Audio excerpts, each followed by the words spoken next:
Abra sua Bíblia, por gentileza, no livro de Jeremias, capítulo 29, versículo de número 11. Jeremias, capítulo 29, o versículo de número 11. É uma passagem que é possível que você já tenha ouvido falar dela várias vezes. É possível que você já tenha visto postagens pelas mídias sociais por várias vezes. Eu confesso para você que sempre que eu vejo esse versículo, eu acho que ele tem algo de muito especial. E essa semana eu percebi uma coisa. Eu nunca tinha pregado sobre esse versículo. E eu disse, Senhor, eu quero algo especial. E eu me debrucei sobre esse versículo. E eu creio que Deus falou profundamente na minha vida e vai falar profundamente a sua vida também hoje. Porque Deus tem um plano para você. Jeremias 29, versículo de número 11, diz assim a palavra do Senhor.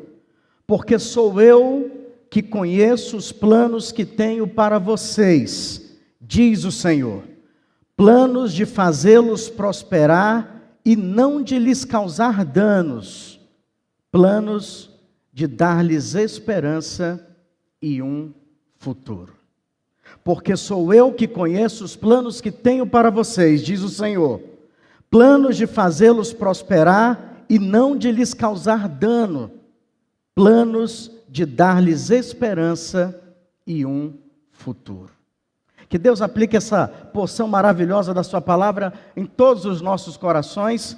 Neste domingo eu quero falar com você sobre esse plano que Deus tem para cada um de nós. Essa palavra é de uma forma especial para o quê? Para aqueles que estão preocupados com o futuro. Você está preocupado com o seu futuro? Você está preocupado com o dia de amanhã? Com a semana que vem? Com o outro mês? Com esse ano inteiro que mal começou? Essa palavra também é para aqueles que estão frustrados com as circunstâncias atuais. Você está aborrecido com a vida? Você está meio assim chateado com Deus? Você está assim um pouco desanimado com tudo que tem vivido até então? Eu creio que também esse versículo vai falar aos nossos corações e vai falar também ao coração daqueles que acham que tudo depende dos seus próprios planos. Que isso, de certa forma, dá um grau de organização, de cuidado com a vida, mas não necessariamente que todos os nossos planos estão sob nosso controle. Nessa passagem de Jeremias, que foi escrita numa época muito difícil para o povo de Israel, escrita pelo profeta que leva o nome do livro, Jeremias, e faz parte de uma sequência de duas cartas que Jeremias enviou para o povo de Israel, que já estava no cativeiro babilônico, já estava no exílio babilônico. Falamos muitas vezes cativeiro babilônico, mas na realidade é exílio. O povo de Israel esteve cativo no Egito, foi escravo no Egito. Mas na Babilônia o povo estava exilado, não estava como escravo, não estava escravizado. Tinha vidas normais, mas estavam sob o domínio, tanto geográfico como governamental da Babilônia. Jeremias, no meio desse contexto e diante de um momento muito delicado, porque anos foram se passando e o povo de Israel começou a achar que as coisas não iam melhorar. Você já se sentiu assim? Sequências de acontecimentos na sua vida e que você espera que melhorem, espere que amanhã seja algo diferente e surpreendente de uma forma positiva, mas de repente as coisas não acontecem dessa maneira. O povo de Israel é levado para o exílio babilônico. Passa-se 1 ano, 2 anos, 1 década, 20 anos, 30 anos, e o povo começa a dizer, poxa vida, está difícil. O que nós vamos falar? Nós nos sentamos aqui às margens dos rios e ficamos lembrando de tudo que Deus já fez por nós, mas por causa da nossa desobediência, olha onde nós viemos parar. Temos a liberdade de ir e vir, mas não por completo. Podemos fazer as coisas dentro do que uma cultura, um governo, costumes determinam para a gente, mas nós não estamos no meio do nosso povo, nós estamos longe da nossa terra. E o povo começou a ficar muito desanimado. Jeremias manda 2 cartas, e a primeira carta está nos versículos iniciais desse capítulo 29 de Jeremias, quando o profeta vai dizer para o povo, olha, Vocês estão ouvindo muitos falsos profetas, pessoas que disseram, homens que chegaram se falando em nome de Deus, dizendo, olha, esse exílio já vai acabar. Logo, logo vocês vão estar na terra de vocês e tudo vai voltar a ser as mil maravilhas. Vocês vão recuperar a alegria que vocês tinham quando viviam em Jerusalém. Jeremias envia uma carta para o povo que estava exilado na Babilônia para dizer justamente o contrário. Olha, prestem atenção. O que esses falsos profetas, o que esses homens estão dizendo que estão falando em nome de Deus, não é verdade. O exílio vai demorar. Vão ser 70 anos de exílio na Babilônia. E somente depois dessas 7 décadas é que vocês vão poder retornar para a terra de vocês. Notícias não muito boas para quem estava ouvindo coisas totalmente diferentes. Para falsos profetas que eram afagados pelo povo de Israel, eles falavam coisas que seriam agradáveis aos ouvidos deles, mas não era verdadeiro. O profeta Jeremias envia uma carta para os exilados dizendo, olha, vai ser 70 anos de exílio babilônico, depois é que vocês vão saber, vão ter algo surpreendente na vida de vocês. E aqueles homens, aqueles falsos profetas chegavam para o povo de Israel e diziam, olha, os planos de Deus para vocês são esses. Jeremias vai escrever para o povo de Israel, e aí a razão do início desse versículo, quando ele diz, porque sou eu, dizendo Jeremias em nome de Deus, sou eu que conheço os planos que tenho para vocês. Não são homens que conhecem os planos de Deus para a sua vida. Quem conhece os planos de Deus para a sua vida é quem fez esses planos, é o Senhor que tem um plano para você. É Deus que conhece o plano, a forma, as ações que Ele vai lidar com a sua vida. E agora Jeremias também escrevia isso para o povo de Israel. É o Senhor que sabe muito bem quais são os planos que Ele tem para vocês. Desse pequeno versículo, dessa parte, desse fragmento dessa carta que Jeremias escreveu para o povo de Israel, nós podemos aprender sobre o futuro. Nós podemos começar a descansar no plano de Deus para as nossas vidas. Hoje eu quero levar você a essa reflexão. Hoje eu quero levar você a refletir, a meditar comigo sobre Deus tem um plano para a sua vida. Acredite nisso, descanse no Senhor. Não são planos de homens, não é o que as circunstâncias estão mostrando, não é o que o governo está dizendo, não é o que a economia está mostrando, é o plano de Deus, é Deus que tem um plano para a sua vida. É Deus que cuida de você, é Ele que sabe muito bem quais são os planos que Ele tem para você. E esses planos de Deus para o povo de Israel, e aqui eu quero deixar a primeira grande reflexão que eu absorvi no meu coração nestes dias, quando fiquei diante desse versículo. Os planos de Deus para as nossas vidas passa pela paz que somente em Deus podemos encontrar. No plano de Deus está a tua paz. Você está sem paz? A boa notícia é, no plano de Deus para você está contida a paz. Eu é que sei que planos tenho para vocês. E a expressão seguinte diz, planos de fazê-los prosperar. Essa é a tradução da NVI, da Nova Versão Internacional. Há outras traduções que dizem, eu é que sei que planos tenho para vocês, planos de paz. A expressão planos de fazê-lo prosperar, ela aparece só no livro de Jeremias, preste bem atenção, só no livro do profeta Jeremias, a expressão fazê-los prosperar aparece por cerca de 110 vezes, escrita pelas mãos do profeta Jeremias. Só no livro de Jeremias. E sempre que essa palavra aparece, ela vai ter o sentido de bem-estar, ela vai ter o sentido de alguém bem-sucedido, ela vai ter o sentido de uma vida plena de paz. Essa expressão aparece muitas outras vezes no Antigo Testamento. Para você ter uma ideia, naquela história de José, que foi vendido como escravo, vocês lembram bem dessa história? Foi vendido como escravo pelos seus irmãos para o Egito, e lá ele chegou até ser governador do Egito, a maior autoridade daquela nação, estando somente abaixo de Faraó.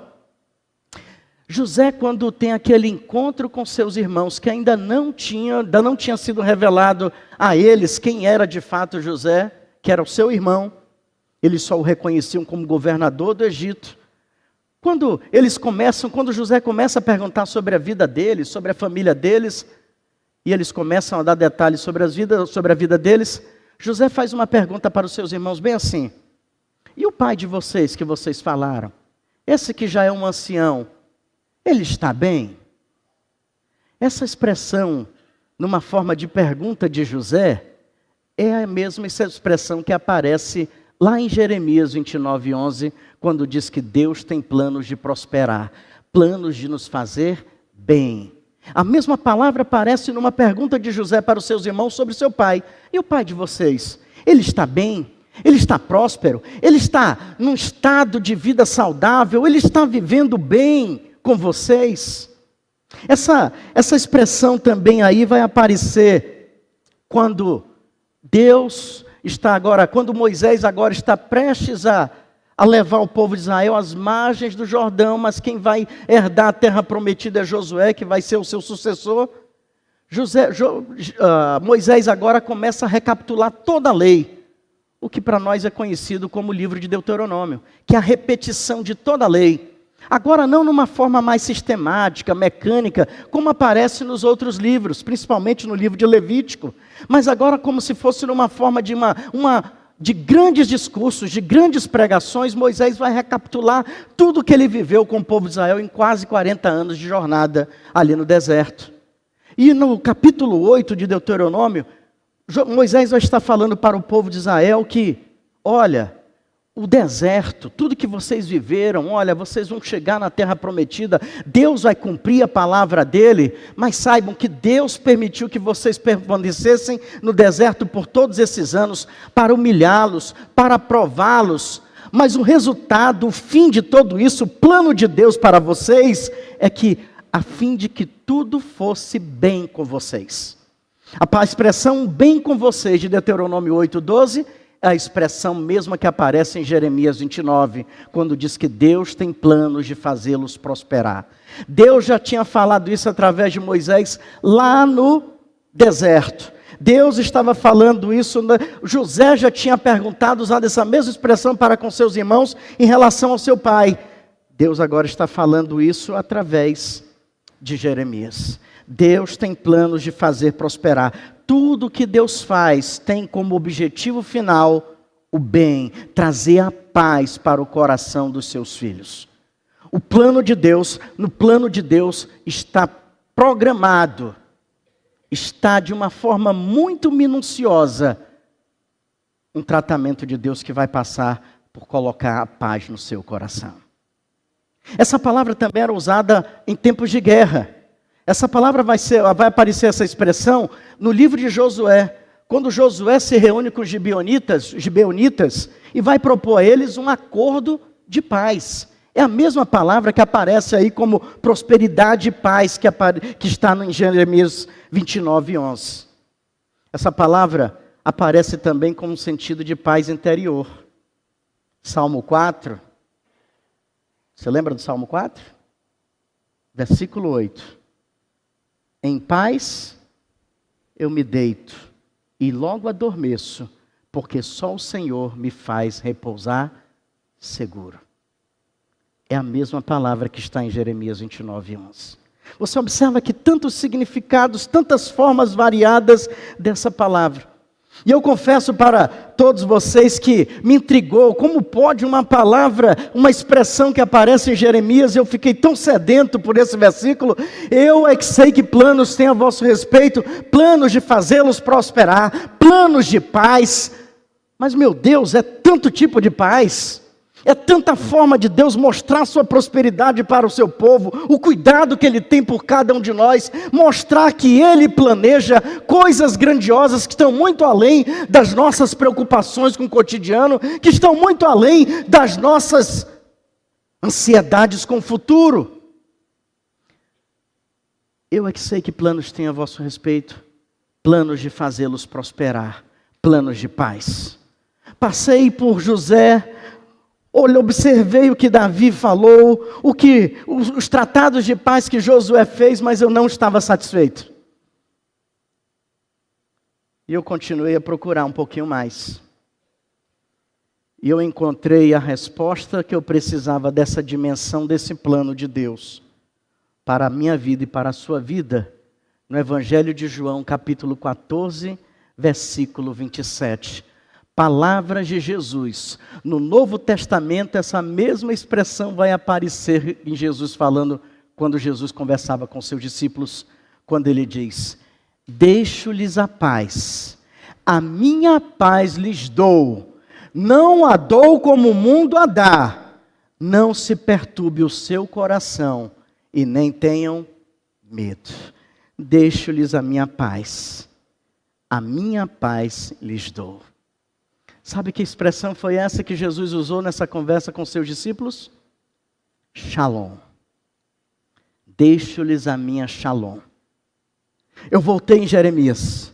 Em Jeremias a palavra é muito parecida, mas no Novo Testamento ela tem a sua variante.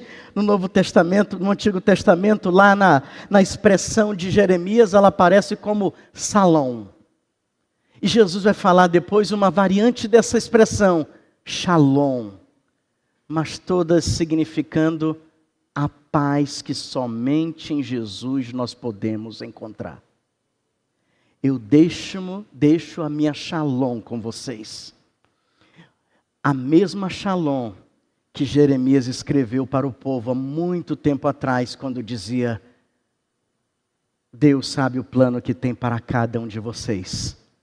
Planos de paz, planos de shalom. Você está compreendendo quais são os planos de Deus para você? Deus não quer que você viva essa vida inquieta, essa vida ansiosa, essa vida depressiva, essa vida preocupante, essa vida eletrizante. O plano de Deus para você é que você viva a shalom de Deus. Deus quer que você usufrua da paz dele. Esse é o plano de Deus para a sua vida. O povo de Israel ouviu isso da boca do profeta Jeremias. Uma carta dizendo: eu sei que os planos que Deus tem para vocês, sabe por onde passam esses planos? Encher a vida de vocês de paz. Um povo exilado era um povo sem paz. Um povo distante da tua terra era um povo sem paz. Um crente distante da comunhão com Cristo é um crente sem paz. Um mundo sem Deus é um mundo sem paz. E hoje Deus vem para falar aos nossos corações, Deus vem para falar a sua vida, dizendo: eu tenho um plano para você. Esse plano passa por encher seu coração de paz. Deus tem a shalom dele reservada para a sua vida. Ele não quer que você viva a partir de hoje da mesma forma que você está vivendo, mas Ele quer que você receba a paz que Ele oferece a todos vocês. Não se trata de um anseio, não se trata de um desejo de paz, mas a shalom que é oferecida por Jesus aos seus discípulos, a shalom que Deus mandou Jeremias transmitir a um povo exilado, não se tratava de um desejo, mas a shalom de Deus é um total bem-estar. Preste atenção nisso. A shalom de Deus é um total bem-estar e descanso interior do seu espírito em comunhão com Deus. Eu estou bem, apesar das circunstâncias. Eu estou em paz, apesar da iminência de guerra desse mundo. Tem gente que está muito preocupado se vai ter a terceira guerra. Eu não estou nem um pouco preocupado, porque eu descobri que no plano de Deus para a minha vida está a shalom de Deus. O mundo pode estar em guerra, mas quem está vivendo os planos de Deus está em paz. Está na shalom de Deus.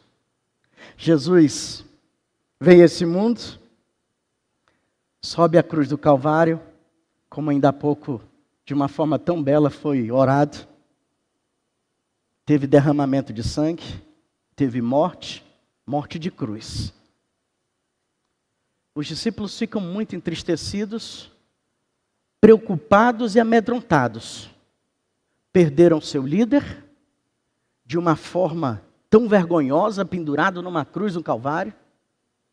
Não tem mais agora o seu norte de espiritualidade. E mais, estão acuados porque não sabem o que fazer. Sabe o que eles fazem? Como eles reagem? Eles se trancam. Ficam a portas trancadas. A Bíblia diz que eles estavam com medo do que ia acontecer. Eles estavam com medo do dia seguinte. Eles estavam com medo do amanhã. Isso tem alguma identificação com você? Eles estavam com medo de pessoas. O que elas poderiam fazer com eles? Isso também se identifica com você? Você tem medo de pessoas? Você tem medo dos acontecimentos? Você está com medo do amanhã? Os discípulos estavam. E sabe o que eles fizeram? Eles pegaram e se trancaram dentro de uma sala. Jesus, num domingo como esse, ressuscita dentre os mortos. A Bíblia diz que aquele lugar onde eles estavam estava bem trancado, ninguém entrava, ninguém saía ali.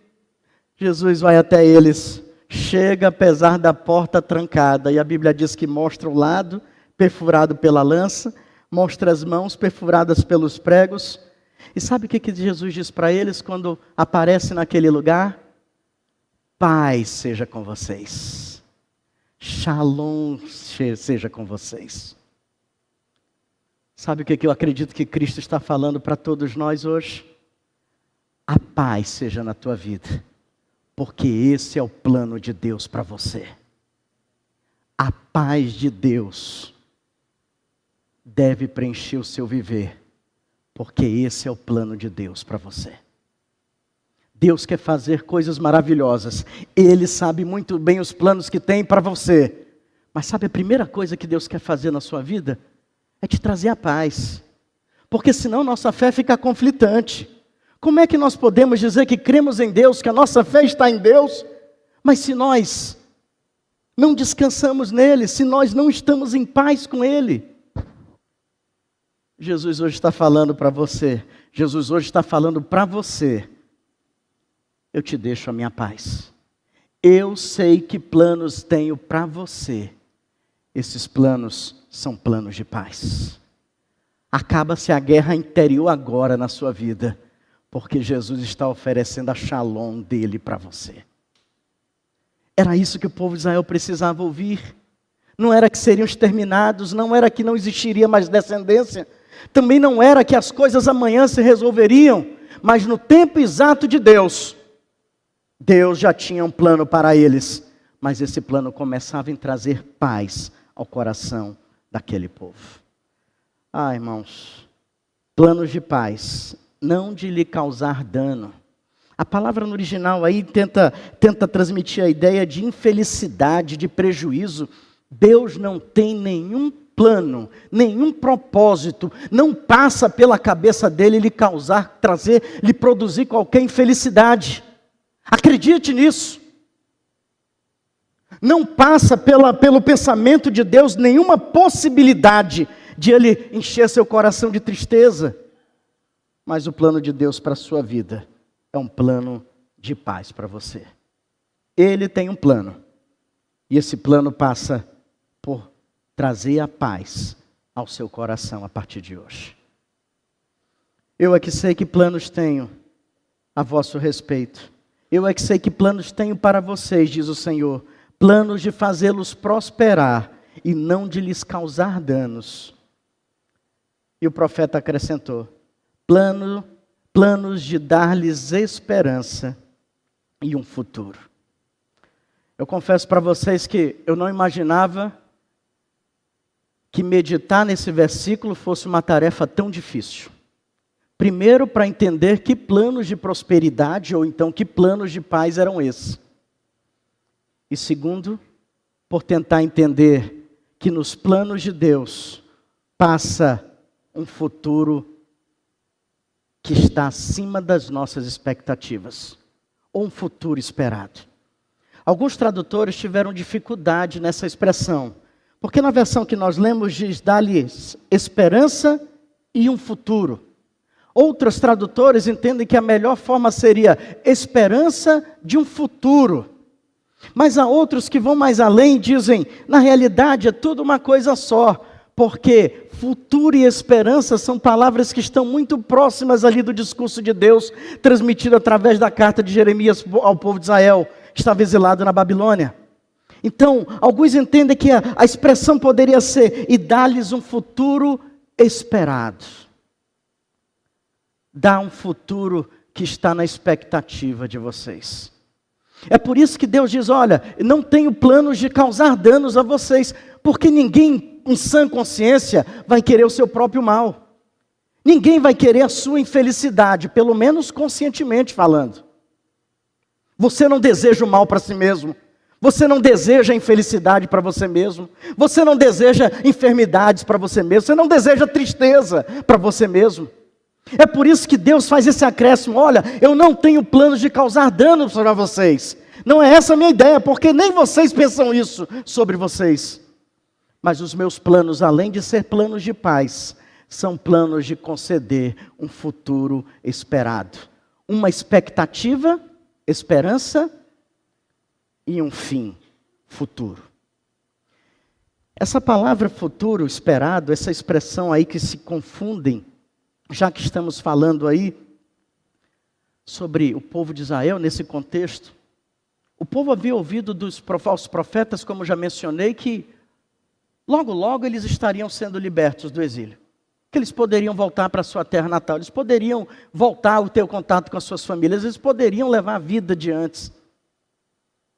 Jeremias vem e diz para eles, olha, não é dessa maneira.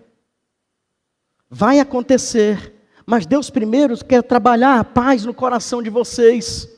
Mas os planos de Deus também, além da paz, passa pelo futuro que vocês tanto almejam, que tanto vocês esperam, uma expectativa e um fim. Uma esperança e um futuro. Eles tinham expectativa de sair do exílio. E esperavam que saindo do exílio essa história teria um final feliz, que era retornar para suas terras, retornar para suas casas, retornar para suas famílias. 70 anos, somente 70 anos depois, essa promessa vai se cumprir, isso vai acontecer.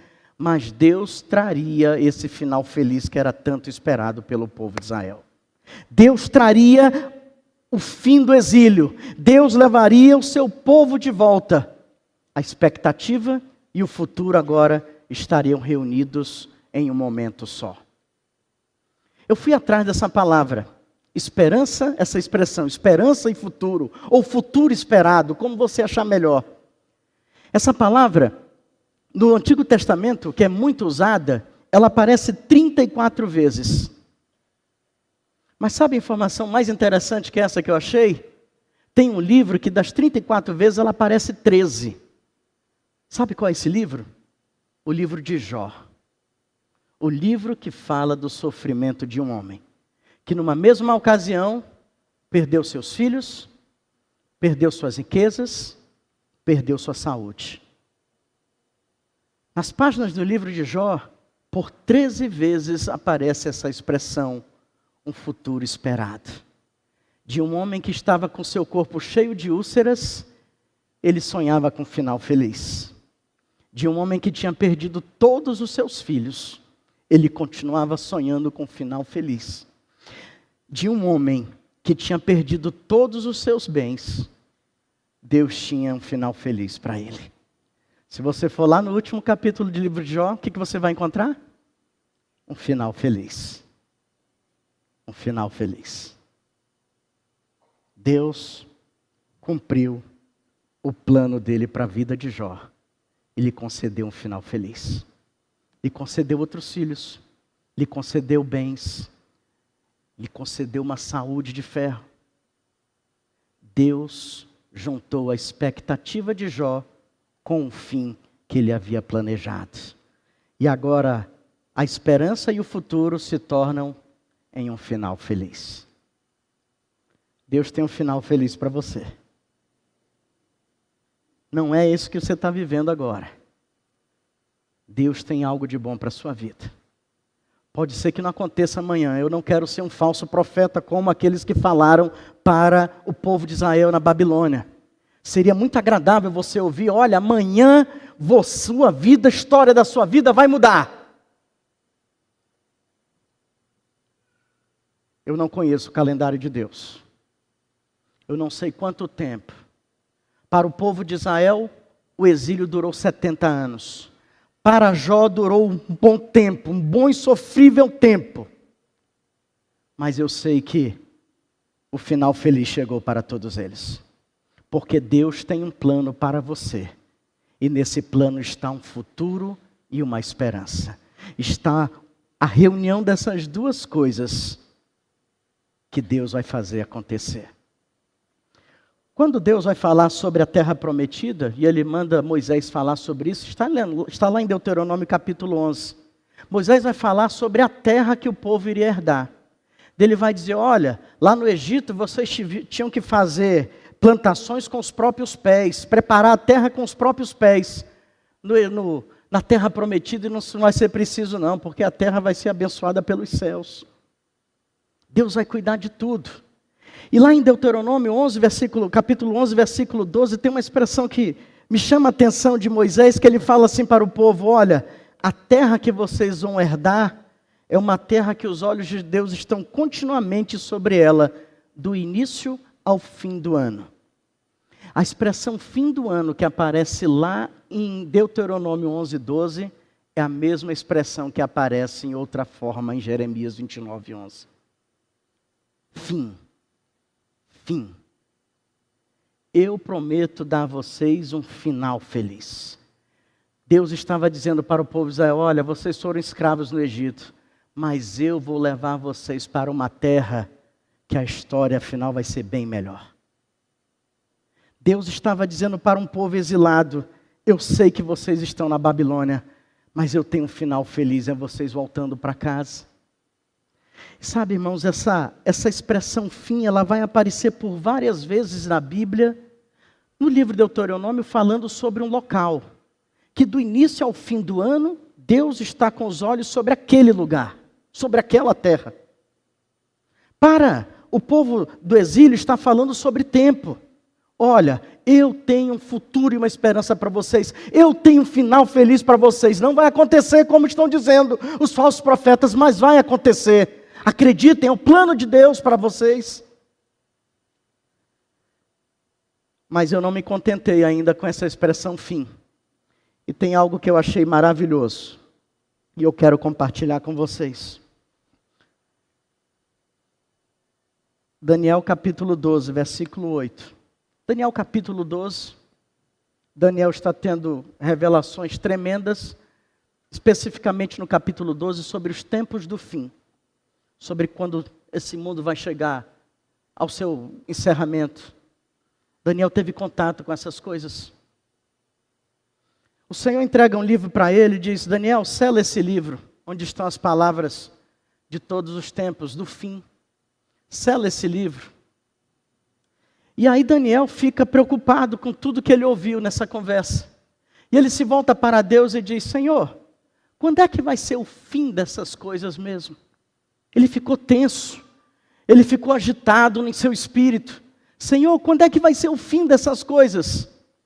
A palavra fim que Daniel usou na sua pergunta para Deus é a mesma palavra que aparece em outra variação em Jeremias 29, 11. Que Deus tem uma esperança e um futuro para o seu povo. Sabe qual é a resposta de Deus para Daniel?